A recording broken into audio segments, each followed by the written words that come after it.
성공예감 이대호입니다. 2부가 시작됐습니다. 10시 5분입니다. 뉴스도 들으시고 성공예감 이대호입니다 들으시면서 경제상식도 또 키우시고 좋은 시간입니다. 예. 경제상식 퀴즈 정답 말씀드려야죠.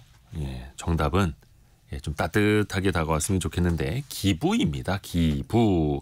자, 그런데 조금 걱정이 되는 측면이 있어요. 0102님이 보내주신 것처럼 사회복지 종사자입니다. 확실히 매년마다 기부 금액이 낮아지고 있어요.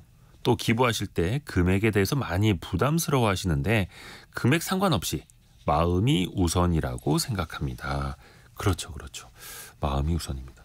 저도 막 10,000원, 30,000원씩 그냥 자동으로 이렇게 빠져나가게 하는 게 몇 개 있는데요. 예, 그런 식으로 해주셔도 좋을 것 같습니다. 강정희 님이 아이 셋을 키우는 워킹맘입니다. 지금은 육아휴직 중인데 월 20만 원 기부합니다. 와, 대단하십니다. 무급휴직이라서 잠시 끊을까 생각도 했었는데 저희 아이들이 살아갈 세상이 조금 더 따뜻했으면 하는 바람으로 계속 기부하고 있습니다. 어우, 멋지신 분입니다.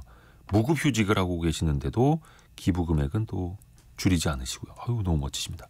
그리고 9698님도 좋은 말씀 해주셨는데요. 기부를 하면 일단 본인 자신이 행복해지는 마음이라서 좋네요. 남을 돕는 것은 많이 가졌다고 하는 게 아닌 것 같아요. 예, 와, 정말 좋은 말씀 해주셨습니다. 그리고 홍은경님, 동생 차 타고 김장하러 친정 가고 있어요. 다들 김장하러 가는지 차가 막히네요. 네. 요맘때쯤이면 김장하러 지방 가시는 분들 많죠. 그리고 또 그 김장김치 가지고도 또 기부도 가능하다라는 것도 참고로 알아두시면 좋을 것 같습니다. 홍은경님도 조심히 다녀오세요. 참고로 저는 내일 김장하러 갑니다. 내일. 추운데 갑자기 추워져가지고 증시 상황 한번 볼까요? 오늘 증시는 약간 조금 조정을 받고 있더라고요. 최근에 좀 반등을 하기는 했습니다만 코스피 코스닥 0.5%, 0.9% 정도 내리고 있습니다. 코스피는 2474, 코스닥은 803포인트 가리키고 있고요. 원달러 환율은 지금 1295원대, 1294원, 1295원대 가리키면서 1300원대 밑으로도 내려가는 모습들 최근에는 나타나고 있습니다. 원화가 강세를 보인다라는 뜻이죠. 자동차 이슈를 한번 좀 짚어보려고 합니다. 최근에 뉴스 보면은 전기차가 안 팔린다고 합니다.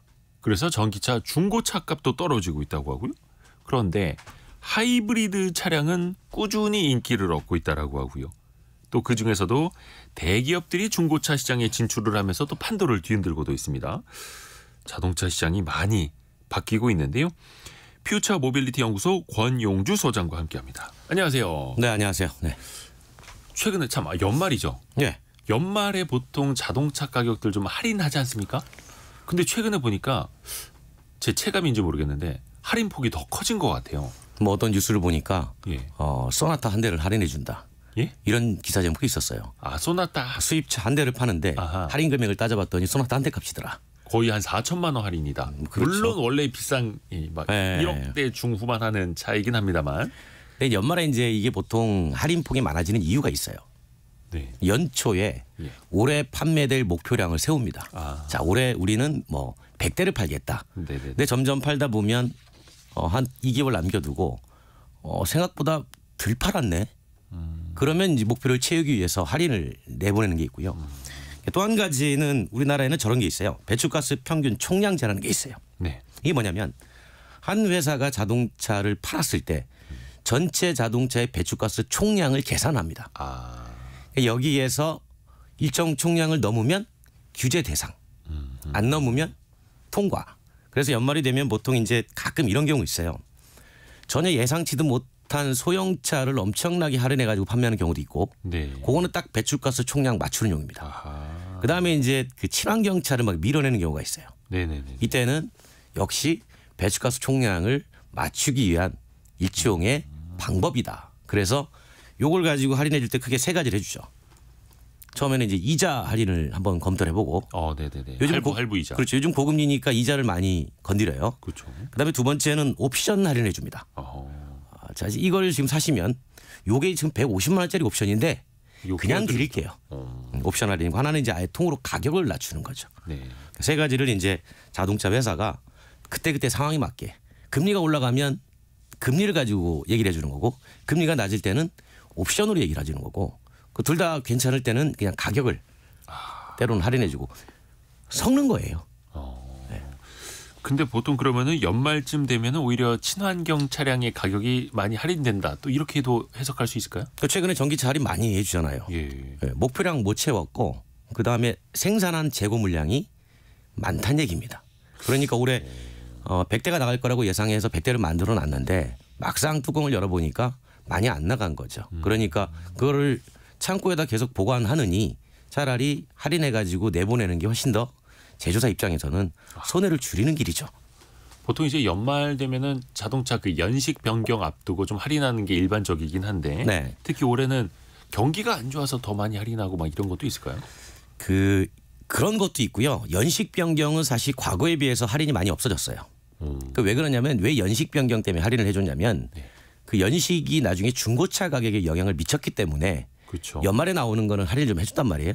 2022년식이냐 23년식이냐 네. 그 몇 달 차이 가지고 또 가격이 달라졌으니까. 그런데 요즘은 중고차 가격을 월별로 산정해요. 그러니까 2023년식 11월에 나온 거냐 2024년 1월에 나온 거냐 불과 2개월 차이잖아요.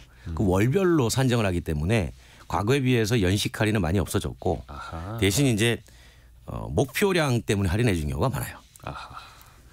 그러면 요즘에 보면 자동차 가격 뭐 특히 원래 수입차 가격은 할인폭도 원래 컸습니다만 그렇게 몇 천만 원씩 할인을 한다 하면 소비자 입장에서는 아니 그러면 그동안에 마진을 얼마씩 붙였던 거야. 거품이 좀 있었다는 얘기 아니야? 또 이렇게 거꾸로 생각할 수도 있잖아요. 이게 이제 제가 제조사 관점에서 작전을 설명을 해드리겠습니다. 작전. 알아야 돼요. 기본적으로 가격을 처음에 리테일 프라이스 소비자 가격을 높게 책정합니다. 그리고 우리가 가져갈 수 있는 마진 폭을 최대로 잡아놔요. 그런 다음에 소비자 가격과 마진 폭의 그 중간에 구간이 있잖아요. 네네. 구간을 최대한 넓혀놓습니다. 그 구간을 가지고 마치 스프링처럼 올렸다가 내렸다가 하는 거예요. 막 선심 쓰듯이. 그렇죠. 그런데 이런 거지. 예를 들어서 소비자 가격이 5천만 원입니다. 근데 이 회사는 충분히 3,500만 원에 팔아도 돼요. 그런데 여기서 1,000만 원을 할인해 줍니다. 그러면 받아들이는 소비자 입장에서는 5천만 원짜리 자동차를 1,000만 원 할인해 준다고?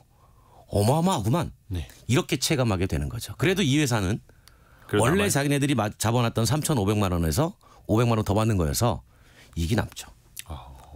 보통 이렇게 장사합니다. 요게 옷 가격이랑 비슷하네요. 그렇죠. 옷 가격도 항상 그 신제품 패딩 같은 거 원래는 뭐 45만 원인데 그렇죠.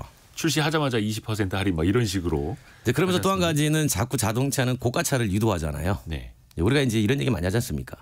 경차 사러 들어갔는데 고급 대형차 끌고 나온다고. 네? 프리미엄 차량들이 많아졌어요. 그렇죠. 그러니까 이제 자꾸 이제 이것저것 옵션을 넣어가지고 소비자로 하여금 이제 구매를 유도하는 거죠.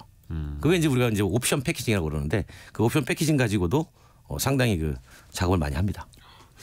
그 투자하시는 분들은 아마 ASP라고 많이 들어보셨을 텐데 평균 판매 단가. 네. 특히 자동차 회사들의 마진이 좋아졌더라고요. 막 고급 차량 나오고 SUV 많이 팔리고 하면서.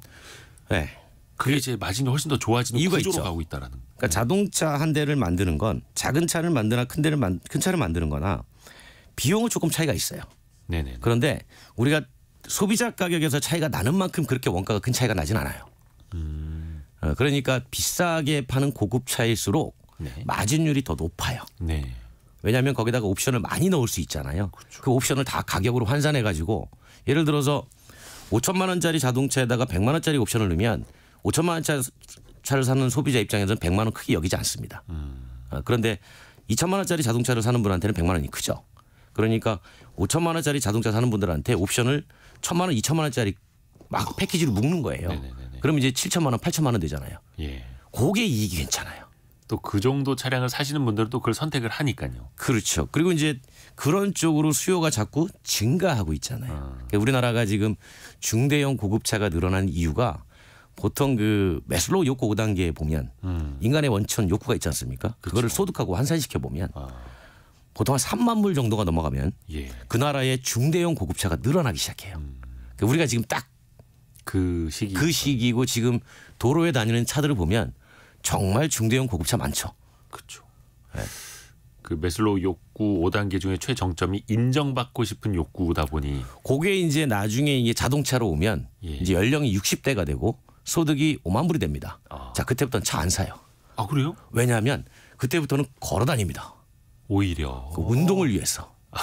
내가 탈 만큼 다 탔다. 아, 좋은 차 다 타봤다. 그렇죠. 그래서 인구 고령화 시대에는 젊은 자동차 수요가 빠져서 자동차 회사들이 자꾸 고민하는 거예요.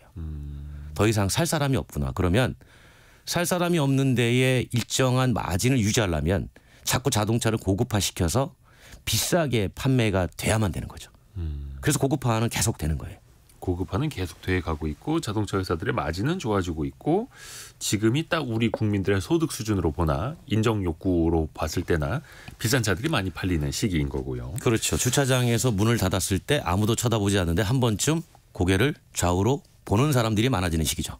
내 차를. 그렇죠. 아, 네.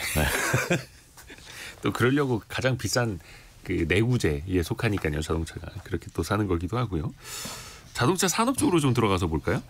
자동차 시장에서 보면 최근에는 전기차는 조금 인기가 차가워지는 것 같고요.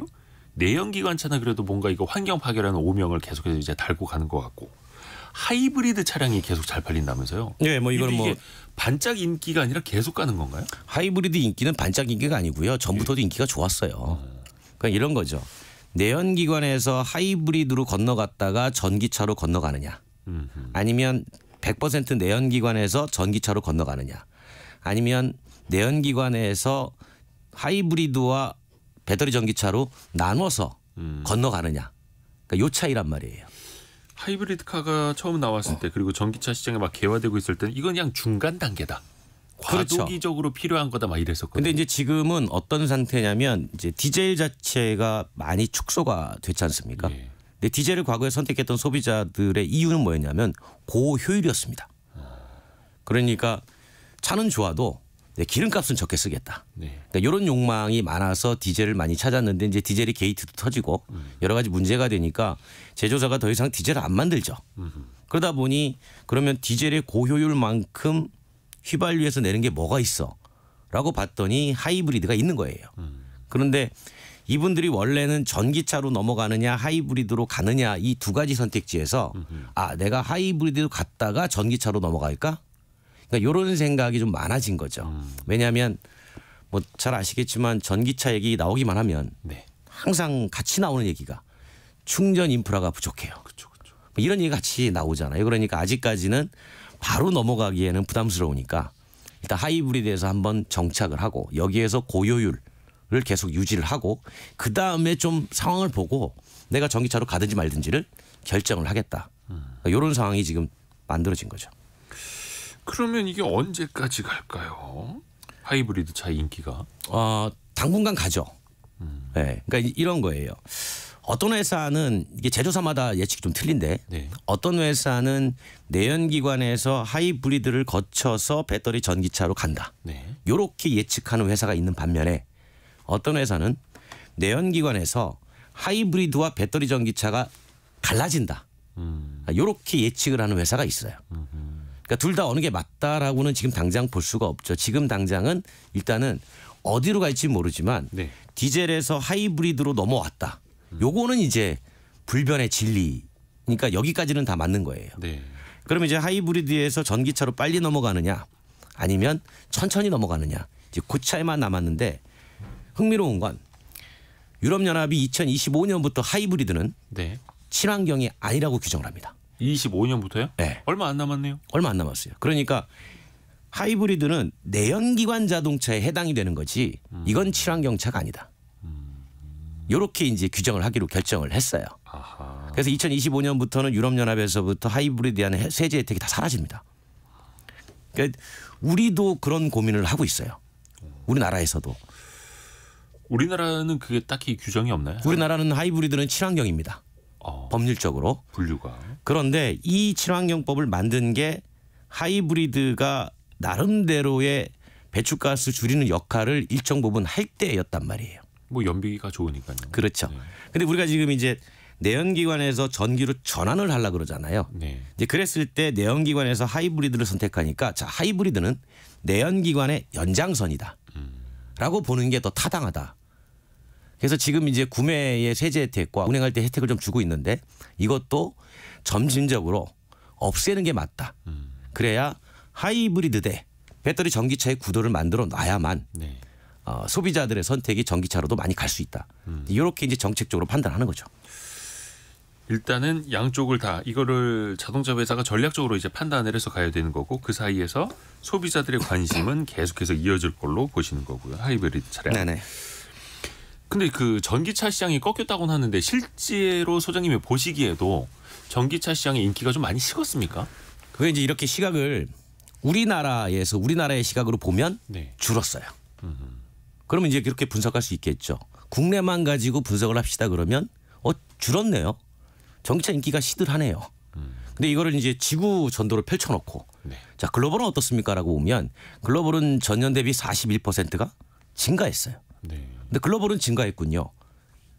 자 그러면 어느 돋보기를 가지고 이걸 해석할 거냐라는 문제가 남잖아요. 네. 전기차는 글로벌을 보고 해석하는 게 더 맞는 얘기죠. 네. 그러니까 전기차가 우리나라에서 잠깐 인기가 시들하다고 글로벌에서 꺾였다라고 보는 건 그거는 맞지 않는 논리가 되는 거고 그래서 전기차는 기저효과 때문에 작년 대비 글로벌에서 성장률이 줄어들긴 했지만 꺾이진 않았다.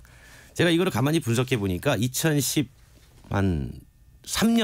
내지 4년부터 해마다 전기차 성장률이 한 48% 정도 됩니다. 네.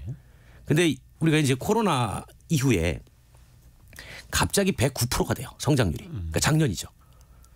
그러니까 이게 이례적으로 전기차가 갑자기 늘어난 해였고 평균적으로 한 40% 이상은 해마다 성장을 한다. 이거는 이제 계속 이어지고 있는 거죠.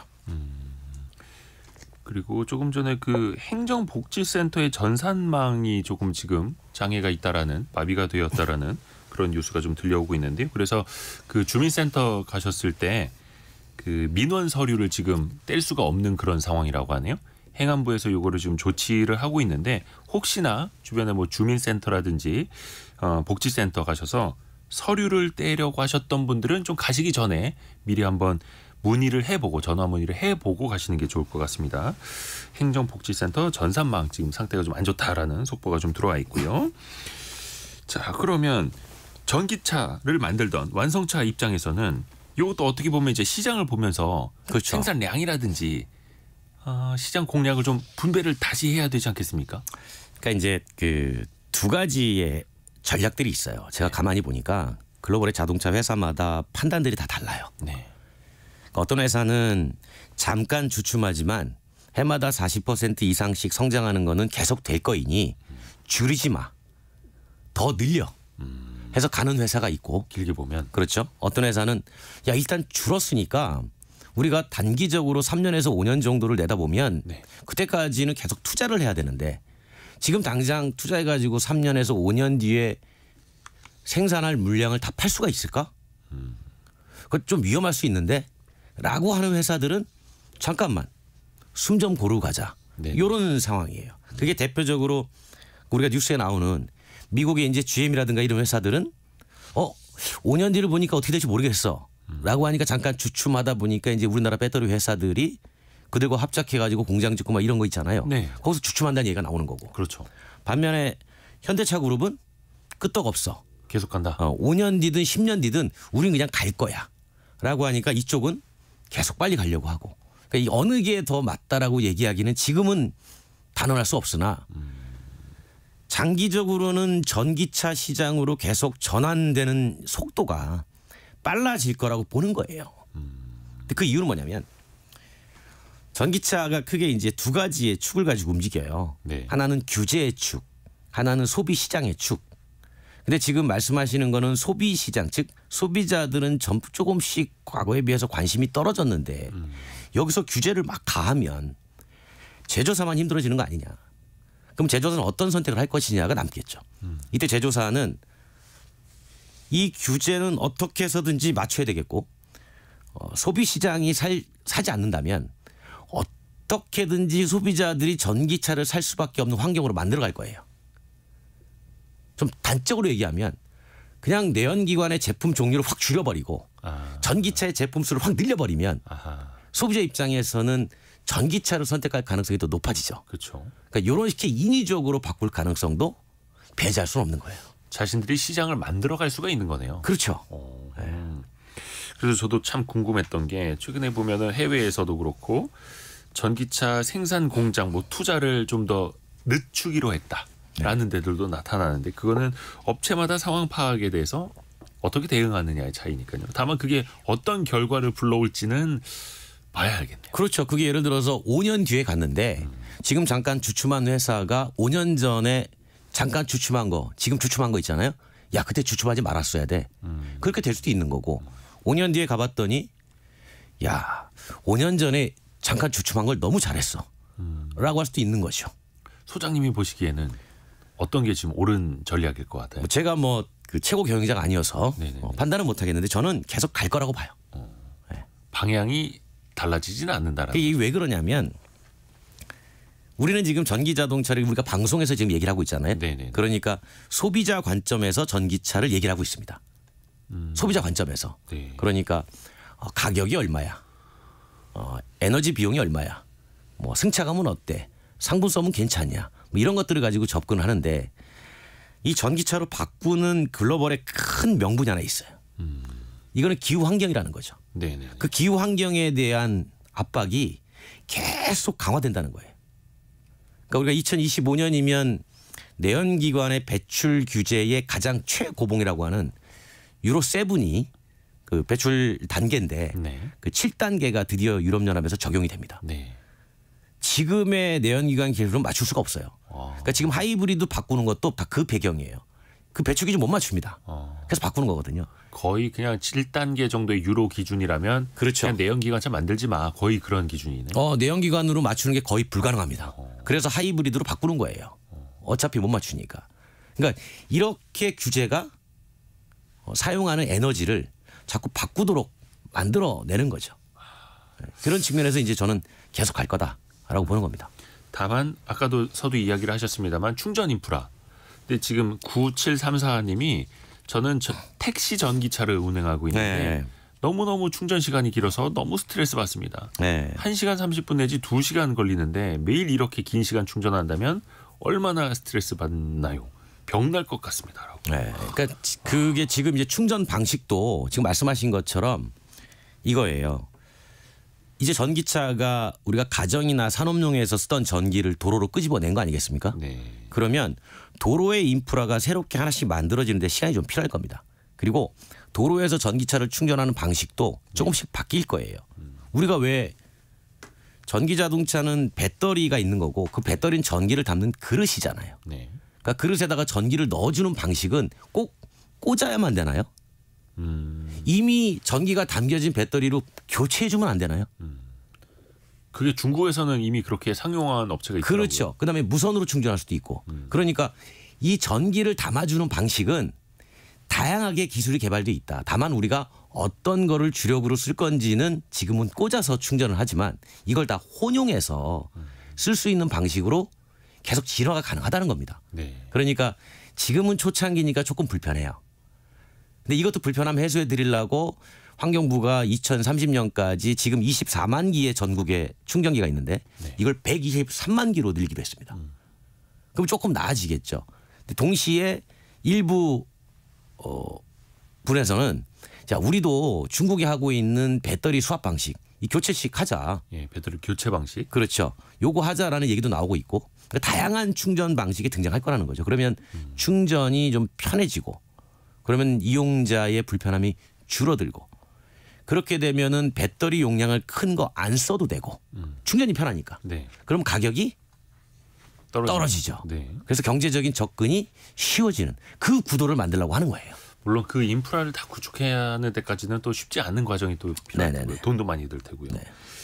일단 전기차 자체가 뭐 국내 이야기를 하자면 지금 판매량이 조금 줄고는 있고 하다 보니까 배터리 기업들에게도 그게 돌고 돌아서 영향이 좀 오겠죠. 그럼요. 네, 결국은 배터리 가지고 전기 담는 거니까 당연히 이제 그렇게 되는 거죠. 당연히 그러면은 배터리 기업들도 투자를 과연 예정된 대로 또 공격적으로 해야 하나 고민하죠. 또 커질 수밖에 없겠네요. 고민하겠죠. 왜냐하면 배터리 회사들은 어느 특정 한 회사만 배터리 공급하는 게 아니잖아요. 우리나라 회사도 있지만 뭐 해외 기업도 공급을 해줘야 되고 그런 측면에서 저쪽 해외 기업이 5년 뒤에 예상해가지고 주춤한다 그러면 여기는 이미 5년 전에 땅 파가지고 공장 지어서 이미 준비를 하고 있어야 되잖아요. 네. 근데 5년 뒤에 쟤네가 안 가져간다 그러면 지금 땅 파봐야 공장 지어봐야 소용없잖아요. 네. 그러니까 여기서 한번 또 고민을 하게 되는 거죠. 전방 시장을 보고 완성차 업체들의 그렇죠. 동태를 좀 보고. 그러니까 배터리 기업은 철저하게 자동차 회사에 납품을 하는 거고 네. 그 전기차를 만들어서 시장에 파는 건 자동차 회사의 몫이잖아요. 네. 그러니까 자동차 회사가 시장을 어떻게 보느냐가 배터리 기업한테도 상당히 중요한 요소인 거죠. 그리고 아직 폐배터리가 많이 뭐 유통이 되거나 재활용되거나 네. 아직 개화 전 단계로는 저는 알고 있는데. 그렇죠. 이제 막 꽃봉오리로 치면 이제 봉오리 막 친 거죠. 폐배터리 시장은 앞으로 커질 수밖에 없겠죠. IRA 맨날 얘기했잖아요, 우리. 미국의 인플레이션 감축법. 네. IRA가 폐배터리 연관 산업이에요. 안에 있는 배터리에서 다시 원자재를 추출해서 네. 그걸 다시 재활용. 사용해라. 네. 그거 원자재 추출한 국가를 원산지로 인정해 줄게. 그래서 우리가 이제 추출하려고 하는 거고. 그래서 이제 우리가 지금은 배터리는 폐기물 자원법에 따라 가지고 폐기물입니다. 네. 근데 배터리 폐기물이면은 그냥 뭐 땅속에 묻거나 폐기해야 되잖아요. 네. 그래서 이거 안 된다. 배터리는 사실 버릴 게 없다. 그래서 이걸 자동차에 쓰고 나면 이제 통상 이렇게 얘기해요. 자동차에 쓸 때 처음에 사가지고 한 번 충전해서 100km를 갔는데 자꾸 충전을 쓰다 보니까 70km밖에 못 간다. 그렇죠. 줄죠. 그러면 잔존 수명이 30%가 네. 아웃된 거잖아요. 요때 정도 되면 자동차에서는 쓸 만큼 썼다 이렇게 판단합니다.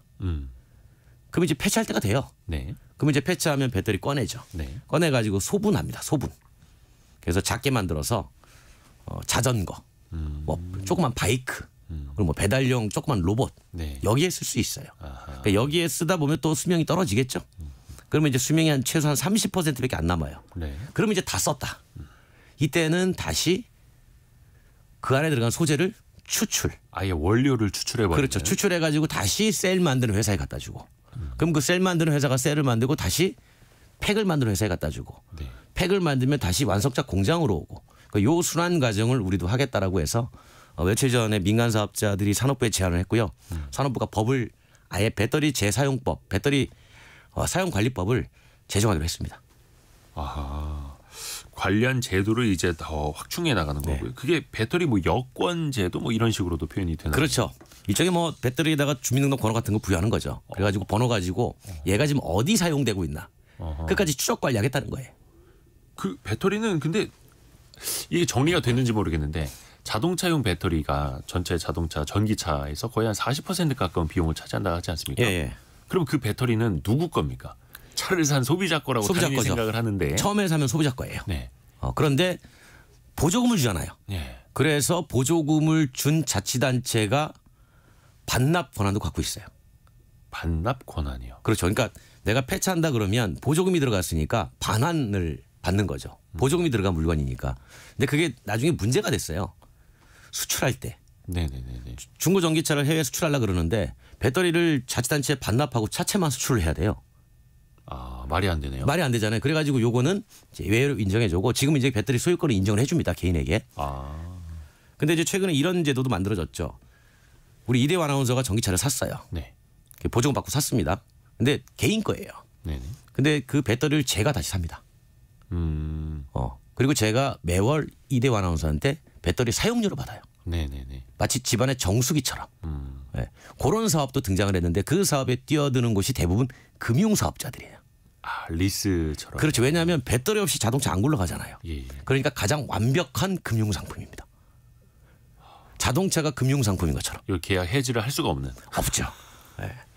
차를 타려면 계속하려. 그래가지고 이제 금융사업자들이 배터리 리스 사업에 뛰어들어요. 근데 그렇게 되면은 배터리를 굳이 교체하지 않아도 그냥 붙여놓고 다른 사람이 소유함으로써 나는 그냥 이용료만 내는 그 방식 활성화되는 거죠. 또 하나 좀 짚어봐야 될 이슈가 중고차 시장인데 네. 얼마 전에 현대차가 인증 중고차 사업 시작하지 않았습니까? 예. 좀 초반 반응은 어때요? 뭐 제조사는 예. 대대적으로 홍보하고 했죠. 예. 그런데 이제 이런 거예요. 할인점하고 재래시장 있다가 네네. 백화점 들어선 겁니다. 예. 그러니까 그 대기업의 중고차 시장은 백화점이에요. 근데 백화점은 가격 할인 잘 안 해주죠. 네. 비싸잖아요. 비싸죠. 대신 서비스가 좋죠. AS 잘해주고. 네네. 핵심이 뭐냐면 대기업의 중고차 사업은 차를 많이 팔고 적게 팔고 이게 문제가 아닙니다. 네. 그거는 포션으로 정해놨어요. 일정 물량 이상 팔지 말라고. 네. 근데 여기에서 차를 사는 사람들은 전국에 있는 대기업의 서비스 센터를 집 가까운 곳에 갈 수 있다는 것. 그게 가장 큰 장점이에요. 네. 거기에 대해서 일정 부분의 높은 비용을 지불하라는 것이고 그렇지 않고 막상 나왔더니 여기서 파는 거하고 저기 재래시장에서 파는 물건하고 별 차이가 없더라. 근데 가격은 재래시장이 훨씬 싸더라. 네. 그러면 중고차 지금의 기존의 그 거래시장을 활용해서 그쪽 가서 사시면 됩니다. 그랬더니 이제 소상공인분들이 하시는 말씀이 막상 진출했는데 생각보다 타격이 크지 않다. 이렇게 말씀을 하시죠. 그 현대차에서 파는 차량들을 보니까 저도 그 궁금해서 찾아보니까 굉장히 최근 연식 5년 10만 이내로 하죠. 주행거리가 짧은 차량 그러다 보니까 신차랑 중고차랑 별 가격 차이도 안 나는 것 같고요. 막 그러더라고요. 그게 이제 이유가 있어요. 대기업이 중고차 사업에 진출했을 때는 이 차를 다시 유통해 가지고 유통 수익을 남기려는 것도 있지만 기본적으로 중고차의 잔존 가치를 높이는 측면도 있습니다. 중고차의 잔존 가치가 올라가면 처음에 새 차를 살 때 내가 3년 뒤에 1,000만 원 주고 샀는데 3년 뒤에 내가 800만 원을 받을 수 있네? 그렇게 되면 신차 값을 높일 수가 있어요. 이게 선순환이 만들어집니다. 뭔가 밑에다가 안전판 같은 걸 그렇죠. 좀 높게 깔아놓으려고 하는 거죠. 그렇죠. 그래서 예전에 자동차 회사들이 무조건 3년 뒤에 중고차 최저가 보장 할부 이런 거를 만든 것이 중고차 시장의 잔존 가치를 높여주기 위해서입니다. 자기네가 3년 뒤에 얼마로 사드리겠습니다. 그렇죠. 막 이런 식으로. 그렇게 되면 처음에 신차 사는 사람들은 안심하게 되고 대신 그 신차를 팔 때 가격을 조금이라도 높일 수 있어요. 그러니까 자기네 마진을 더 좋게 하려는 하나의 수단이 또 인증 중고차 사업이 되는 거네요. 그렇죠, 그렇죠.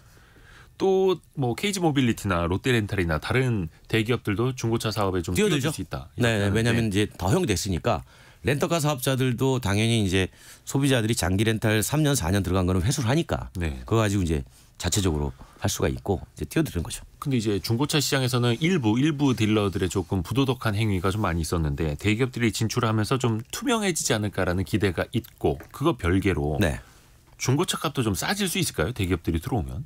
그게 지금 핵심 아닙니까? 소비자들이 바라는. 그러니까 재래시장에서 기존에 하시던 분들 입장에서 보면 저기 이제 비싼 중고차가 하나 있고 그러면 이제 소비자들은 가격적인 요소를 가지고 더 재래시장을 찾을 수 있단 말이에요. 그렇죠. 그러면 이제 거기서 비싸게 받으면 아니 그럴 거면 나 그냥 백화점만 살래. 이렇게 생각할 수 있잖아요. 그러니까 오히려 가격이 소비자 관점에서는 내가 가격 선택지가 많아지겠구나라는 효과도 분명히 발생할 수 있겠죠. 그렇죠. 그걸 가지고 또 비교를 해봐야죠. 우리 똑똑한 소비자들이요. 그리고 참 이거 카카오 택시 이슈를 좀 다뤄봐야 되는데. 오늘 뭐 이것저것 많이 얘기하네요. 그럼요. 방금 백화점 말씀하셨는데 저희가 자동차 백화점에 온 거 그렇습니까? 그래가지고 온 김에 그냥 다 뽑으시는 것 같아요. 아직 시간이 더 남았습니다. 네네네. 근데 최근에 카카오 택시 가지고 논란이 굉장히 많습니다. 특히 이게 독점 업무로 시장을 자기네가 만들어 놓고 또 높은 수수료로 택시 운행하시는 분들에게 더 힘들게 하는 것 아니냐. 골목상권 이제 골목 대장이 된 것 아니냐 이런 비판인데 지금 일단은 카카오 모빌리티 측이 뭔가 상생 방안을 내놓긴 했더라고요. 네, 뭐 저도 뭐 늘 보고 있는데 저도 저 서울시 택시 정책위원이에요. 그래서 택시 문제는 잘 알고 있고 그러니까 핵심은 그겁니다. 카카오가 가맹 택시가 있고 비가맹 택시가 있잖아요. 그러니까 가맹 택시와 비가맹 택시의 서로 입장이 달라요. 가맹 택시 하시는 분들은 내가 분명히 가맹료를 내고 당신들에게 콜을 받기 위해서 가맹료를 냈으니 나에게 콜을 먼저 내려주시오. 라는 건 당연한 거 아닐까요? 그렇죠.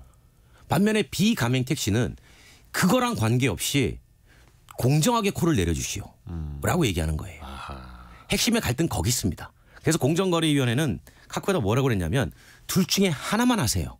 카카오에게 사업할 거면 하나만 해라. 근데 만약에 카카오가 그럼 우리는 가맹 택시만 하고 비가맹 택시는 하지 않겠습니까? 라고 하면 비가맹 택시의 이용자 그러니까 카카오 택시를 이용하는 플랫폼 소비자들이 택시가 안 잡혀서 다른 경쟁 플랫폼으로 다 이동을 할 거예요.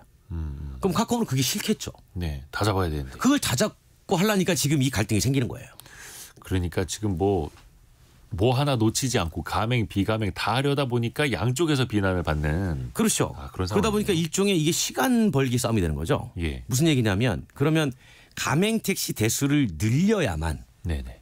모든 사람이 호출했을 때 그럼 저 그때 가서 가맹만 하겠습니다. 라고 하면 가맹 택시 가입자가 많아야 되잖아요. 그렇죠. 우리 택시 업계에서는 기본적으로 약 한 8만 대 정도가 가맹이 돼 있으면 호출해서 충분히 매칭이 된다라고 봅니다. 네네. 근데 카카오가 지금 5만 대밖에 안 돼요. 그러니까 지금 이용자들이 우리가 가맹만 호출하겠습니다라고 했을 때 피크 타임에 호출하면 안 올 수 택시를 있구나. 못 잡아요. 그 가맹, 비가맹은 소비자 입장에서 시각적으로 볼 때 그 차에 랩핑이라고 그렇죠. 하죠. 랩핑이 거기 돼 있냐 안 돼 있냐. 카카오 캐릭터들 그려져 그렇죠, 있고 그렇죠. 위에 전등에 카카오로 써 있는 그게 그렇죠, 가맹인가요? 그렇죠. 그러니까 택시 업계 내에서도 네. 가맹하시는 분과 비가맹하시는 분들이 입장이 달라요. 그렇겠네요. 네. 또 이게 민감한 문제가 이들에게 돈을 또 얼마나 주느냐 수수료는 수수료는 좀 내릴 필요 있어요. 이번에 근데 뭐 최고 5%였던 거를 최고 3% 이하로 낮추겠다라고 제안을 했다 하더라고요. 카카오 모빌리티 측에서.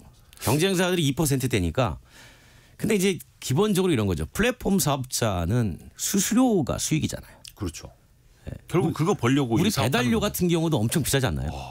장난 아니죠. 우리 뭐 크리스마스 때나 이럴 때 뭐 축구 중계할 때 이런 데 보면 배달료 엄청 올라가잖아요. 2만 원짜리 치킨 시키는데 거의 4천 원을 내니까요. 그러니까 그쪽은 왜 그게 가능하냐면 우리가 다이나믹 프라이싱이라고 하는 용어가 있지 않습니까? 그때 가격이 막 달라지는 그렇죠. 근데 택시는 가격이 안 달라져요.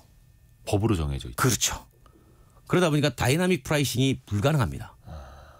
그러다 보니까 카카오 입장에서는 택시에서 무언가 좋은 서비스를 만들어내긴 했는데 이용자가 굳이 길에서 배회하면서 손을 들지 않아도 되는 구조를 만들어내긴 했는데 네네. 여기에서 수수료를 취하려 그러니까 이게 요금에서 가져가는 구조가 돼버리잖아요. 네. 그러니까 택시 사업자들은 그걸 낮춰라. 당연히 그러겠죠. 근데 카카오 만약에 지금은 대리나 뭐 다른 거나 여기에서도 돈을 좀 벌지만 만약에 택시만 호출한다 그러면 이 수수료 사업 갖고는 큰 돈이 못 될 거예요. 호출 수만 많은 거지. 그러네요. 예, 그러다 보니까 이제 소비자나 이 관점은 택시는 대중교통 아니냐 라는 인식을 여전히 하는 거죠. 근데 법적으로 택시는 대중교통이 아니죠. 아니에요. 예. 근데 지금 이 얘기는 뭐냐면 플랫폼도 대중교통처럼 인식을 하는 거예요. 근데 카카오는 또 대중교통 사업자가 아니죠. 아니에요. 그러니까 여기에서 오는 근본적인 갈등입니다. 그렇죠. 또 국민들이 체감하는 게 또 다르니까. 그렇죠, 그렇죠. 야, 이게 참 쉽지 않은 문제네요. 그러면은 카카오 입장에서는 그렇게까지 만약에 수수료를 낮추라고 하면 그 자영업자 카드 수수료가 그렇지 않습니까? 카드사 입장에서도 내려줘도 또 내려달라 하고 내려도 또 내려야 한다 하고 그러면 카카오 입장에서도 어느 순간에는 아 이거 이제 장사 안 되겠는데요. 우리가 이걸 팔거나 접거나 해야겠는데 그 임계점이 또 오지 않을까요? 여기서 이제 우리 핵심 보는 게 카카오가 경쟁 택시의 플랫폼에 열겠다라는 표현을 했잖아요. 경쟁 택시. 그러니까 경쟁 플랫폼에 우리 플랫폼 열어주겠다. 오. 이런 얘기를 했거든요. 그게 그러니까 어떤 의미냐면 다른 콜택시 업체에게도 카카오 이 앱을 쓰도록 기술을 그러니까 쓰도록 그게 어떤 해주겠다. 얘기냐면 이대호 기자가 예, 카카오콜 해가지고 카카오콜을 불렀는데 네네. 막상 온 거 보니까 타다 택시가 온 거예요. 아, 그럴 수 있게. 우티 택시가 오고 아하. 그 얘기를 하는 겁니다. 그러면 그 플랫폼은 돈을 누가 벌어요? 타다는 우티가 벌 거 아니에요. 네. 거기도 수수 가져가니까. 네네. 그러면 그 플랫폼 이용료를 누구한테 받을까요? 경쟁 플랫폼에 받는 거예요. 그럼 경쟁 플랫폼은 수수료도 내니까. 어찌됐든 그럼 그들끼리 조금 나눠서. 그렇죠. 먹는- 그러면은 원래 그들이 적용했던 요금의 2점 몇 %의 수수료에서 네. 이제 3%로 높이겠죠. 어디서 보전해야 되니까. 다 그게 거기서 도는 거예요. 네. 왜냐하면 요금 자체를 택시 업계가 예. 결정할 수가 없기 때문입니다.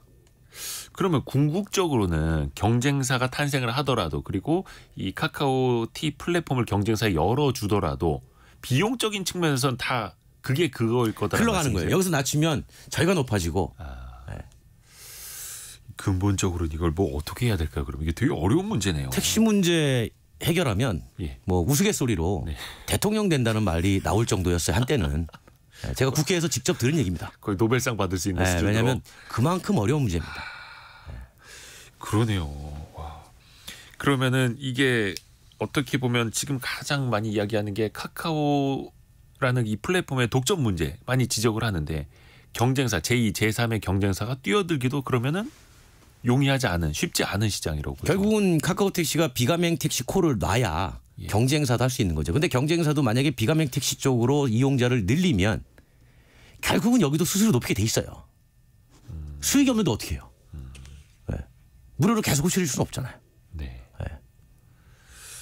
그러면은 가맹 비가맹 둘 중에 하나를 카카오 택시가 놓을 이유도 없는 거고. 만약에 놓게 되면 이용자가 너무나 많이 빠져나가니까 못 놓는 거죠. 네네네. 네, 지금은.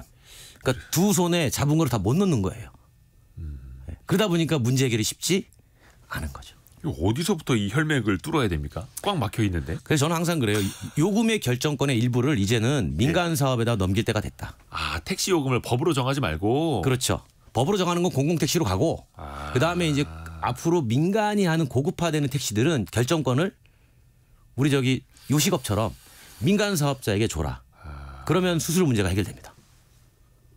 다만 이제 택시를 이용하는 자 측면에서 보면 어느 날 갑자기 택시비가 또 오른 거야? 이렇게 또 인식할 수가 있겠죠. 민간이 봤을 때요? 그 어떤 말씀? 아니 그러니까 이제 소비자 관점에서 보면, 소비자가 보면, 네. 비싼 택시가 많이 생겨버리면 또 비싼 요금을 줘야 되잖아요. 그러니까 그거네요. 공공택시는 뭐 지금처럼 그냥 4,800원 받으시더라도 네. 민간 택시 진짜 막 프리미엄 기본 그렇죠. 요금이 네. 뭐 30만 원 뭐 이런 것도 있을 수 있고. 네. 근데 경차 가지고 운행하는 민간 택시 업체가 나올 수도 있고 그러면 기본 요금 뭐 2,500원 이럴 수도 있는 거고. 그렇죠. 택시는 그래가지고 공공형과 민간형을 나누자는 거예요. 네. 지금은 다 민간형인데 요금은 공공형으로 통제하고 있는 겁니다. 그러니까 아예 요금까지 민간형으로 나누자. 그럼 좀 해결의 실마리가 보일 거다. 그럼 굳이 뭐 우리는 왜 모빌리티 플랫폼을 안 열었냐. 뭐 이런 얘기도 사라질 수 있는 거죠. 소장님이 보시기에는 이게 가능성이 현재로서는 좀 보입니까? 있습니다. 그래요? 예, 우리가 정치권에서도 이미 공공형 택시는 얘기 나온 적이 있어요. 네. 요게 앞으로 또 더 화두가 될지도 같이 지켜보고 제가 계속 만들려고요, 화두로. 예, 이야기를 저희가 계속해서 좀 들어보겠습니다. 퓨처 모빌리티 연구소의 권용주 소장과 함께했습니다. 고맙습니다. 감사합니다. 라디오 정보센터 다녀오겠습니다. 정부는 제조업 생산과 수출이 회복되고 고용이 지속적으로 개선되면서 경기 회복 조짐이 서서히 나타나고 있다고 분석했습니다. 다만 국제 정세의 불안에 따른 원자재 가격 변동성 등으로 불확실성이 여전히 크다고 진단했습니다. 국제통화기금 IMF는 우리나라가 내년 말에는 물가 안정 목표인 물가 상승률 2%를 달성할 것으로 예상했습니다. IMF는 한국의 물가 상승률이 지속 하락해 올해 3.6%, 내년 2.4%를 기록할 것이라고 전망했습니다. 정부가 제품 가격은 그대로 두고 양을 줄이는 이른바 슈링크플레이션에 대한 실태조사에 나서 대책을 마련하겠다고 예고했습니다. 정부는 주요 생필품 실태조사를 진행하고 신고센터를 신설해 관련 사례에 대한 제보를 받도록 하겠다고 밝혔습니다. 서울시가 내년을 목표로 추진 중인 무제한 교통 정기권, 기후 동행 카드에 인천시도 참여하기로 했습니다. 서울시와 인천시는 기후 동행 카드 시범 사업 기간 중에 서울 인천을 오가는 광역버스 등 가능한 운송 기간부터 참여하는 것으로 결정했습니다. 지금까지 라디오 정보센터 뉴스 정한나였습니다. 자, 청취자 여러분의 질문이 콘텐츠가 되는 시간이죠. 애프터 서비스입니다. 곽지연 리포터 안녕하세요. 네, 안녕하세요. 질문 들어보죠. 네, 오늘은 3344번님의 질문으로 시작합니다. 상장사 그리고 비상장사 이때 주주 권리도 같은가요? 주주 권리라고 하셨으니까 주식회사를 말씀하시는 거겠죠? 네. 우선은 주식회사인지 여부가 중요할 텐데 네. 같은 주식회사라면 기본적으로 권리는 비슷합니다. 다만 차이가 몇 가지 있는데요. 공개 기업이냐 아니냐 이걸 놓고 공개 기업은 이제 상장사를 뜻하는데 상장사는 그 회사의 사업의 내용, 사업 활동, 재무 구조, 재무 활동의 변화 등등을 알려야 하는 의무가 있죠. 그걸 공시라고 하는데요. 네. 그 공시를 보면서 정보 접근성에 대한 권리가 일단은 좀 차이가 가장 크게 나고요. 네. 또 양도성도 차이가 크게 납니다. 거래죠, 거래. 상장 주식은 거래를 용이하게 할 수 있는데 비상장일 경우에는 그게 좀 어려워지는 경우도 있고요. 그 밖에도 상법상 몇 가지가 조금 차이가 나는 것들도 있기는 있습니다. 네. 그리고 이어서 0791번님은 주택담보대출 금리 어떻게 산정하는지 설명해 주세요라고 문자 보내셨습니다. 우선은 기본이 되는 기준금리하고 그 위에 얹어지는 가산금리 이렇게 두 가지를 보시면 되는데 네. 기준금리가 되는 건 조달 비용이겠죠. 조달금리라고도 합니다. 뭐 예적금 아니면 금융회사가 발행하는 채권 비용 뭐 이런 걸 다 모아서 코픽스라고도 부르는데요. 조달 비용의 평균 비용이라고 보면은 되겠죠. 그 위에 얹어지는 게 가산금리인데 이거는 원가와 마진이라고 생각을 하시면 됩니다. 근데 거기에 원가는 당연히 뭐 인건비라든지 점포 운영비 같은 판관비가 다 들어가는 거고요. 네. 리스크 관리 비용이 또 들어갑니다. 그러니까 그때 시장 상황이 안 좋아. 유동성 또 신용 자본 비용이 많이 들어가. 그럼 이게 또 올라갈 수 있는 거예요. 네. 그리고 법적인 비용 각각의 출연료 은행이 여러 가지 어떤 사회적 기금에 많은 자금을 붓는다라고 하면 또 이게 또 올라갈 수도 있는 겁니다. 그렇죠. 그리고 또 거기에 마진도 붙여야 되는 그런 구조가 얹어지는 구조입니다. 그렇군요. 그리고 이어서 4372번님은 중소기업에 다니는 근로자들에게 혜택을 주는 내일 채용 공제 왜 축소했나요? 라고 문자 보내셨어요. 예, 정확히는 청년 내일 채용 공제입니다. 이 제조나 건설 중소기업에 취업한 청년을 위해서 이 청년 근로자 또 기업 정부가 공동으로 공제 부금을 적립하는 청년 지원 사업이고요. 그러니까 지난 2016년 7월부터 시행이 됐어요. 그러니까 청년 근로자들 입장에서는 목돈 모을 수 있고 2년 동안에 한 회사에 꾸준히 다닐 수가 있고요. 이 중소기업 입장에서는 청년들의 이직률을 낮출 수 있어서 긍정적인 반응입니다. 근데 지난해까지는 중소기업 모든 사업장에 적용됐는데요. 올해부터는 그 축소된 이유는 바로 인력난이 더 심한 중소기업에 집중적으로 지원하기 위해서 이렇게 축소가 된 겁니다. 네. 그러니까 인력 부족으로 겪는 5인 이상 50인 미만의 제조업 건설업 소규모 기업에만 이렇게 지원받게 됐습니다. 네. 곽지연 리포터 수고 많으셨습니다. 네, 고맙습니다. 벌써 마무리할 시간이네요. 내일은 토요일이죠. 성공예감 주말판 별책 부록이 찾아가는 날입니다. 크리스토퍼 레너드가 쓴 돈을 찍어내는 제왕 연준이라는 책입니다. 최근에 금리가 굉장히 중요한 이슈이고 그 기준금리 향방에 따라서 정말 많은 시장이 흔들리기도 하는데 그 근본이 되는 연준에 대해서 우리가 따져보는 시간도 될 수 있을 것 같아요. 내일 일라디오와 유튜브에서 동시에 뵙겠습니다. 성공예감은 오늘도 여러분을 응원합니다.